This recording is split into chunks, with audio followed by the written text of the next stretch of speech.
বাপের বাড়িতে কাঁঠাল গাছে অনেক কাঁঠাল হয়েছে। সেই কাঁঠাল দিয়ে ভাবছি আজকে একটা রেসিপি বানাবো। তো প্রথমে ভাবছিলাম কি বানাবো, তো গত বছর মা চিলি এঁচড় করে খাইয়েছিল, তাই আমিও ভাবলাম আমি একটু চিলি এঁচড় এবার বানাই। অনেকের কাছে এই কাঁঠালের এঁচড় কাটাটা একটা বিশাল ঝামেলার মনে হয়, কারণ এতে প্রচুর পরিমাণে আঠা থাকে, আর এই আঠা একবার যদি হাতে লাগে তো সেটা আর ছাড়ে না।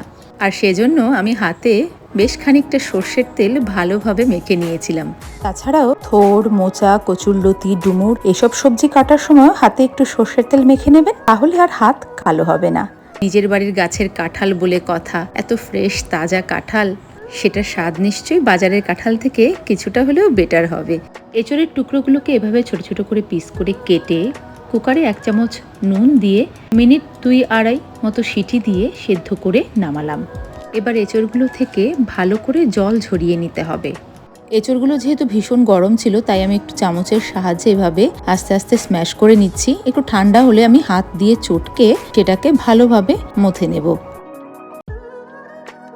এবার তাতে 3 চামচ কর্নফ্লাওয়ার, 1 চামচ অ্যারারুট, 1 চামচ ব্ল্যাক পেপার এবং 2 চামচ চিলি পাউডার দিয়ে ভালো করে এভাবে মথে নিয়ে এরকম করে রাউন্ড রাউন্ড শেপে বলের মতো করে তেলে ভেজে নেব। আর এই এঁচড়ের বলগুলোকে আমি মিডিয়াম ফ্লেমে ভাজবো, একদম কমও হবে না আঁচটা এবং বেশিও হবে না। চিলি এঁচড়ের জন্য আমি এখন কিছুটা সবজি কেটে নেব।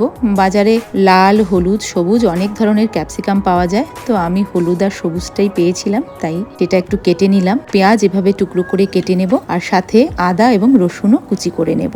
এঁচড়ের বলগুলির একটা পিঠ বেশ লাল লাল হয়ে ভাজা হয়ে গেছে, এগুলোকে এবার আমি উল্টে দেব। এভাবে 2 পিঠই আমি বেশ লাল লাল করে ভেজে আস্তে আস্তে সবকটা তুলে নেব।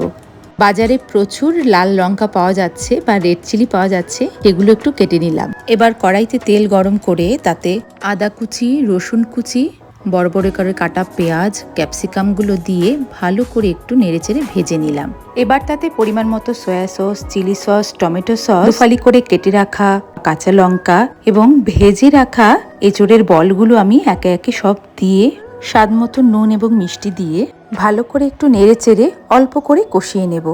গ্রেভিটা আপনারা আপনাদের পছন্দ মতো রাখতে পারেন, অল্প মাখো মাখোই হোক বা একটু ঝোলঝোলি হোক, সেটা গরম ভাত, রুটি বা পরোটার সাথে একদম জমে যাবে। হাজব্যান্ডের অফিসের লাঞ্চ বক্সে তো আজকে এটাই যাবে, আর রাতের ডিনারেও নাকি এই আইটেমটাই থাকবে, এমনই কর্তামশাইয়ের ইচ্ছা। আর আপনারা যারা অনেকেই আছেন যে কাঁঠাল খেতে পছন্দ করেন না, তারা অন্ততপক্ষে একবার হলেও এই রেসিপিটা ট্রাই করবেন, খেতে কিন্তু ভীষণই ভালো হয়।